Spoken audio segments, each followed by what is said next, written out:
Okay, Aiden Prince is back. WinCity Sports. We're here in the studio at CJAM. Thanks for coming out, man. Thanks for coming down. I appreciate it. Thank you. I really appreciate it. So, like we kind of talked about before, we got a lot coming up, a lot on our minds, but pick up where we left off last time. Sounds great, man. So back in October, we spoke to you just before your match with Pete Dunne, UK WWE Championship at BCW Excellence at the time, their biggest event and probably actually their best event. All the theatrics and stuff, right? So I totally agree on that one, man. We'll pick up. Obviously, we had the one night only not too long ago. That was amazing too. But for a standalone BCW event, that was phenomenal. Yeah. So take me through that day, man. Like before the match, after the match. Just tell me what you remember. Wow. Yeah. I guess I'll start you from that morning. I woke up. I had some text messages that I had to do some video stuff last minute. All right. So. While being super nervous about the match and everything, I'm busting out my laptop and trying to do all that stuff. But it's weird because it's like once I got there, I didn't get my hopes up about the match. I think until, I got in the building and seen Dunn walk in, and then something kind of clicks when you see him, and then it's actually real to you. It's almost like I was just ready. Like once I seen him and it was good. And then we talked a little bit. I made sure to get in the ring and do some stuff in front of him so that he knew, this kid can go or he can, and he could kind of work with me and stuff. And I'd look over and he'd be watching the match and stuff like that. So it was like watching me working around with Aiden and stuff. So I knew that, I could see him getting ideas, right? So fast forward a little bit to us talking over the match and stuff. It was like, to be 100% honest, man, it was like working with one of my friends. I meshed with him very well, just talking wrestling and all that type of stuff. So it was like nerves went away. It was great, man. Great. That's crazy. Because he's a very mysterious kind of guy. He doesn't talk a lot. Yeah. Very little facial expressions unless he's being a. And that's what was super cool. It's he couldn't be any more opposite of what his actual character is. He looks like a bully. He looks mean. Exactly. You know what I mean? He is. And then you talk to the guy and. He honestly, I can say this loud and clear, and if he's watching, he changed the way I look at every single wrestling match based on how polite he was, how cool he was with me. He wasn't bummed out that he was wrestling some kid he didn't know. Yeah. Funny side story, he did think he was wrestling Rey Mysterio at first, so he had to deal with me after, but that part of it was cool. That's hilarious. Yeah. And he's in a different spot too, where he's doing the WWE thing, but he's also traveling around the world and working with tons of different people. So that's probably something that maybe not used to, but it's kind of common. Right? Well, and that's what made it so change for me, because it was if this guy is so cool to me, and he's so nice and he's so awesome, I can't be intimidated by guys who maybe want to rough me up, or guys who don't think I can go or don't think I deserve the spots. Yeah, because he's in a spot where exactly, man. So him being that humble and that cool, it was life changing for sure. That's sweet. Dude. Yeah. And another side note, he was there selling pictures. You could take a picture with him with a belt. Yeah. I remember going up and be like, "How much was it?" And it was pretty pricey. Right. So I was kind of I turned around and then he was like, "Hey, you want without the belt?" And I was like, "Yeah." He goes, "Come back in a little bit, do it for free." Yeah, I was like, wow, coolest guy. That was pretty cool for a guy that you're kind of he's like a bully. Yeah, right? he could have totally taken your money, and you know what I mean. You probably would have paid it. You know what I mean? I was I'll still pay you, man. I just don't want to pay that much. Right, I get it. Even my mom actually wanted to get a picture with him, so she had my shirt on. So I guess he snarled at her. He's funny like that. Yeah, he was great. And you see him on TV and stuff like that, and you see clips on the internet of him working and messing around with older people. Yeah. Or, he's really a genuine good. He is a genuine guy. It seems like he's all into animal activists. And yeah. stuff. Oh yeah. So he's translates to the person. And he's young. It's crazy, man. The kid is unstoppable. That's crazy. Sure. Yeah. So following the match, what were your feelings when it was all said and done? It was a great match. Like I say, the BCW crowd was praising it, and it was probably the best match BCW in some time, and they have awesome matches. So yeah, it was a great match, man. I honestly, I knew it was going to be a big deal because I was wrestling Pete Dunne, right? Yeah. I didn't think that it was going to be such a sweet match that it's something that I'm not going to forget. He gives me props for, and the BCW crowd and Windsor in itself gives me still praise to this day. So I never, I knew it was going to be good just because of what it was, but I never expected it to go as good as it did. honestly, like I'll never forget it, man. It was crazy. I'm getting goosebumps right now. Yeah. And one thing I want to touch upon before is you guys never met. Never met. So that's it. You guys just met, and that was it. Pretty much throughout the day. Right? We actually have some mutual friends from growing up. So like, yeah, it's pretty crazy. Yeah, he actually has the same wrestling past that I do when he was a kid. So. Cool. Yeah, so we crossed, like our friends have crossed paths in that. So Ricky Page, former CZW champion, he knows him very well. So he messaged him and said, the kid's good, don't worry about it. And I mean, that was really cool with Ricky, and I think it gave him some, all right, we can do some stuff. So yeah, and not just kind of make it simple. Right, because because even the advice I had got from other guys and stuff like that is just listen to him, do what he wants to do. He's in the WWE. Don't do anything too crazy. Let him be, And he pulled everything out of me. Like, what do you want to do? I had the idea to do the 450 and him spin and catch me, and he was totally down for it. And that could have been bad. I could, So it was super cool that he was so down to just take everything. He took my flatliner right on his head, like the guy. Yeah. I thank you so much, Pete. That one moment could do so much. That one match could do so much. It's so true. And I mean that sparked what to come after. Mm-hmm. Which leads me to my next question. Since then, you've been doing stuff a lot in Ontario. Yes. I do a little stuff in Michigan, maybe. Yes. But Destiny Wrestling, which Pete's still the champion. Yes, Pete is still the champion over there. Smash Wrestling and the Lucha Demand or Toronto Lucha. Yes, yeah, they changed the name a few times. It's the same one? Yes, it is the same one. So that kind of stuff you've been doing. Just how has the experiences on the indie scene been like since then? Maybe not necessarily because of the match, but just since then. Honestly, I do have to give a lot of credit to him. Yeah. Because, right after that match, I think it showed a lot of guys in the back and promoters.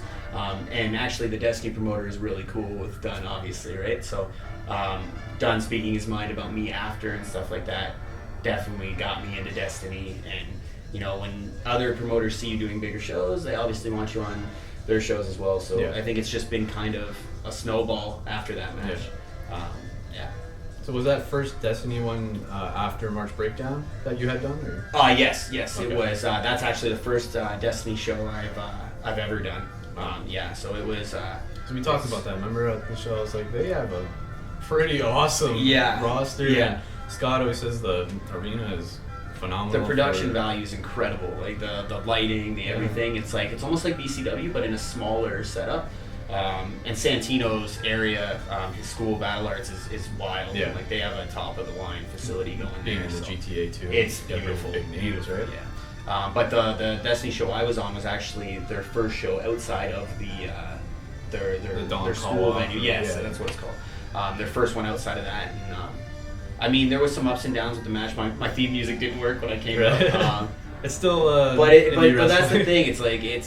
That's the cool parts about it is I've learned to deal with those little things and have fun with that type of stuff. Where maybe when I was first starting out, that would have bummed me out, might have messed up the match, anything, right? But you learn to just roll with it, right? Yeah. To touch upon that, actually, back at one of the Excellence events when you and Abe were still tagging, the lights went out. Yes, and stuff, the lights. And I was honestly blown away by the way you guys handled that. Yeah. You guys weren't like, what do we do now? You guys went in the crowd. Yeah. So you remember you picked up a kid and had a sign or something. What was really cool about that is me and Abe always wanted to go in the crowd. We always used to say, can we go in the crowd for our entrance? Yeah. You know what I mean? Oh, and they'd say no, and no, you guys are the pre-show, calm down. So when the lights went out, my first thought in my mind was we have to do something. So I looked right at Abe, I'm like, we can go in the crowd today. And then I looked over at Jeff and I'm like, crowd? And he's like, just do something. Yeah, and then you gotta keep the people You just gotta keep right? them going, right? So that was awesome. Just to touch on that. That's even another little life-changing type moment because it threw me into a spot where what do I do, right? Yeah, and then it was when I had no choice but just have fun and be myself, which ultimately led to me just continuing to be me. So a huge part of wrestling. Right? Exactly, yeah. So we'll go back just a little bit, talking about that March Breakdown event. Probably one of the biggest stages you've been on ever since starting your career. At least Impact Wrestling. It's on the Global Wrestling Network, IPPV kind of thing. Mm-hmm. You're in a tag team match with Brent Banks. Phenomenal tag team, by the way. Yes, that was fun. You two together are a sweet tag team, and him and Phil were great. So you two versus Jake something, and Phil Atlas. Just what are your feelings on the match? Honestly, one of the coolest experiences ever. One, because it was Impact, right? Yeah. But two, getting to work against Phil Atlas was super cool because Phil's actually part of the reason I'm a wrestler today. So wrestling Phil was really cool. Brent's been a really close friend of mine since I started in this business. So and Jake's the man. He's really, really good. And he has a really bright future. So seeing like, you know, being paired with those guys and everything, and then the reaction, you know, the video, all of it was just, you know, the coolest experience ever. Like, that's awesome. It's cool to see it on like Impact's Twitter and stuff. Like, yeah, they had the GIF of you doing the moonsault and stuff. Like, that's so cool. Yeah. Of Sheldon doing the dive. Yeah. It's cool to see those guys. It's great. It's great. Yeah. So there's tons of opportunities between BCW and Impact Wrestling with the agreement they have, and really the agreement that Impact has with the wrestling community. Right. Really.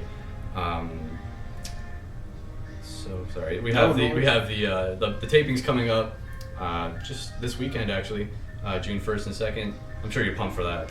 I'm very pumped for that. Do you want to tell them the news, or am I? You have to break it in your own sort of way.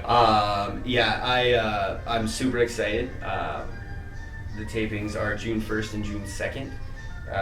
And I was just recently told that I will be facing Austin Aries.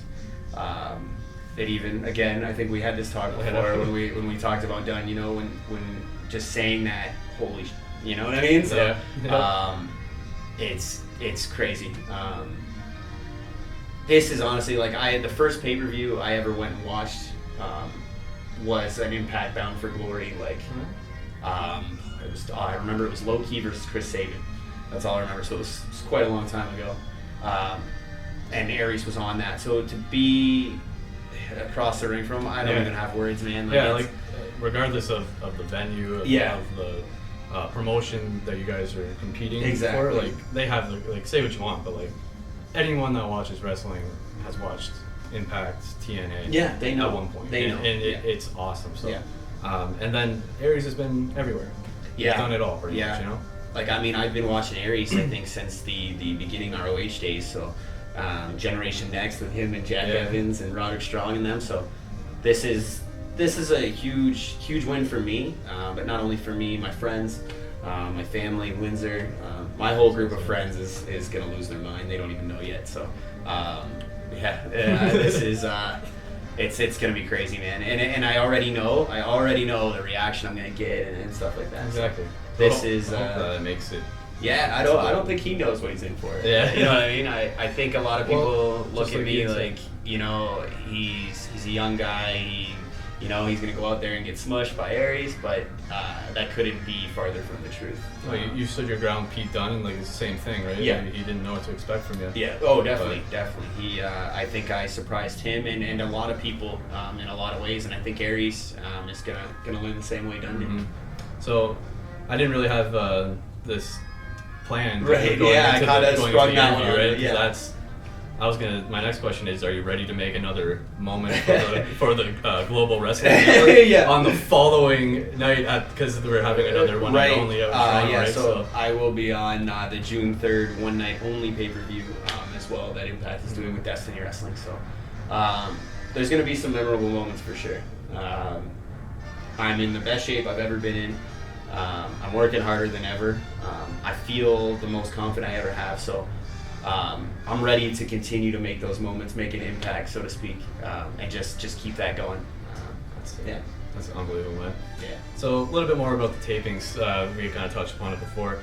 Their advertising is obviously BCW. It's BCW Presents Impact Wrestling tapings. So we are going to see the BCW guys, guys and girls. Whether it be on Impact Wrestling, I'm sure, like we said, Phil's doing his thing, and I hope that guys like yourself. Yeah. And now we you're know. On there. And Reverso and some other guys get a spot on Impact Wrestling, but there also might be some kind of dark matches. I don't know if you're there's going to be so much going on. And if there's one thing with Impact Wrestling, I think you never know what's going to happen. Exactly. So, and I'm proud to say that I'm part of this like new era of it where it's snowballing so good. It's like, I don't want to say it's like a big indie, but it almost is because they got everybody. Well, from everywhere. And I think they've realized, people want to see other wrestlers and stuff like that. So Another style. yeah, They trying have to AAA. They have some Japan guys, so.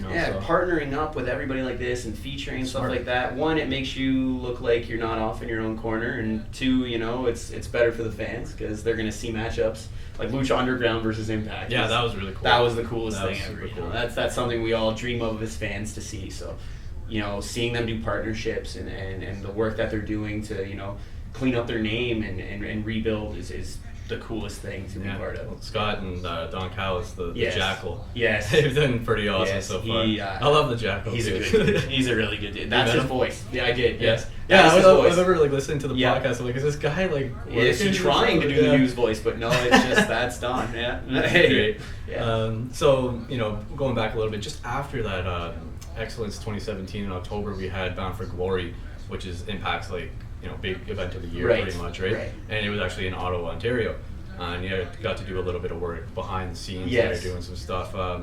Did you like that stuff? You really like jumping on anything you can? That was another cool thing because, besides wrestling, I love graphic design work. I love producing, music or movies or video or anything that I can do creatively. So, going there, I obviously wanted to be on the show. But the other part of my mind was, how can I learn from this and bring it back to BCW and what I do production-wise with them, how can I, use that? And I learned so much from, working with lights and seeing the way they do the sound and everything like that. So that part of it was a super cool experience. And then the bonuses of being able to, do the security spots and stuff like that. Yes, that's right. Yeah. Was just a bonus. I got beat up by Alberto Del Rio, so that was a good time. Him and Johnny Morrison, Johnny Mundo. That was another really cool experience. But it was another one of those things where I left with you got to work harder. Yeah. You need to be one of those guys. Mm-hmm. It was it's so hard to explain. It was I was back there and it was I know I belong in this. It was I'll do whatever I got to do moving forward, but I know I belong here and I know I can hang. Just watching the matches and stuff like that, it was I can do this. I know I can do this. So it was it sparked another, just like the Dunn match, it snowballed into, going to see that and seeing how everything works. And it was another snowball into the next thing to work harder in the gym, on everything, my business stuff, everything else. Yeah. Well, it all kind of relates. I have here Scott and Gail Kim and all those, they're holding that TV seminar kind of thing because they want everyone to learn that aspect of it, right? And I love your mentality, man. You're humble, You go from wrestling Pete Dunne to the next day, not really wrestling, right? Yeah. But you're not saying this is below me. No, I'm not going to do that. I'm only here to wrestle, kind of thing. If they were this is what we need you for, then I was down for anything, just to be part of it and everything. And I think that's a problem that a lot of guys have when they first get started is they want it to go so quick, and I learned very early on, having really good trainers and stuff, that, know your place, learn from your place, and when you're going to jump up, you'll get there. You'll get there, just be patient. And it was as long as you respect everybody around you, you know what I mean? Because in this business, guys will fly right by you. Yeah, well, it's you know what I mean? Competitive business. Look at Sheldon, you know what I mean? I wanted to go to Japan so bad. The kid started, wham, right to Japan, right? That was the first time I seen him wrestle in person. I was oh my god. The kid is phenomenal. That's a dream match for me, actually. But stuff like that, if I was a jerk to Sheldon, say when he was first starting, and then he skyrockets by me and goes and becomes the king of Japan, who am I? Timing. You know what I mean? It's all timing, right? So if I learned to respect everybody and just, wait your turn, wait for your spot, and it'll come. And it sounds cliche, but everybody says love this business, it'll love you back. Couldn't be more true. More true. The more you love doing this and talking to people like you and meeting kids and all that type of stuff, it's only gonna help you in the long run. Well, I appreciate that also. That's awesome, man. Yeah. So, kind of leading into the end of the conversation here, but your other endeavors kind of relate to the whole, behind the scenes kind of thing. He's got the graphic design going on. Actually, I went to get something to eat earlier today, and one of the posters popped up. There he is on the back too. He makes all these posters for Impact and for BCW. I remember, I don't know if they posted it years ago that you were doing it, and I was like, oh, that's kind of cool that they're getting him to do it. Then they started getting better and better. I'm like, they must have got someone else. They must have been we got to get something a little more advanced. And then the last time we spoke, actually, you just kind of mentioned, oh, crap, man, because those are sick. Yeah, some it's, of the things you make are unbelievably cool. It's super cool because it's like, you know, graphic design's been another dream of mine since I was a kid. I was designing stuff on paint can. Yeah. But it's always been wrestling stuff. Like I used to scan wrestling magazines and sit there on paint can and like, you know, stuff out and make little posters and stuff like that. So to, you know, go to all these TNA shows when you're a kid and to be part of BCW, and then, you know, they want me to make this stuff, and then to make a little bit doing it and all that, it's just, I do it for free, right? So it's like the fact that I'm actually living the dream in more ways than one, it's just, I couldn't be more grateful, man. It's cool. It's great. Now you got Michael Lopez Design out there. Started to see like some of the other posters that you had made, and I had seen them before. Yeah. He made it was like a Revolution wrestling one. I'm like, oh, I can't believe he's doing those. And so you're getting kind of like being in the business, are they like, hey man, can you make us that's posters? what's great, right? Like every wrestler needs t-shirts, every wrestling promotion wants posters, right? So I'm in the perfect position, you know, and then the more I network with wrestling, you know, the more people see my work, and then it boosts that way. So and the biggest benefit, right, is usually when I'm making the posters, they want me on them, or, you know, those type of things. So it only boosts my name in more ways than one, right? So yes, and then I did start a clothing line recently, Princey Apparel. Princey came from, I've always been kind of known as the little kid in the group. I'm one of the older ones, but I'm still known as the little baby in the group, so everybody calls me Princey all the time. So I adapted that name, brought it to the clothing stuff. That's another dream that I've had since I was a kid, is making videos, whether it's vlogs or, you know, a TV show or anything like that. That's a dream for me, and it was also a clothing company. So dreams are happening, so we're just gonna keep them going. You know what I mean? That's basically kind of mesh it together. Exactly, so right? That's the two worlds. So just to wrap it up, where Yeah. can we find Michael Lopez Design, Princey Apparel, and the Prince City gear? Where can we find it? The greatest place to go right now is www.michaellopezdesign.com. I have links to my Facebook, my Instagram, all that type of stuff. I'm begging everybody right now, please like the page, subscribe to the YouTube channel that's coming, buy some stuff, you know. One thing I said in a post when I first posted everything is, a lot of wrestling shows you go to and stuff, sometimes the merch isn't the best. It's just kind of, you know, grab a t-shirt and go, but from the start of Princey Design, or Princey Apparel and Michael Lopez Design, quality has been a big deal for me. So making sure that the clothing is good is very important to me. So anything you buy is going to be high quality stuff.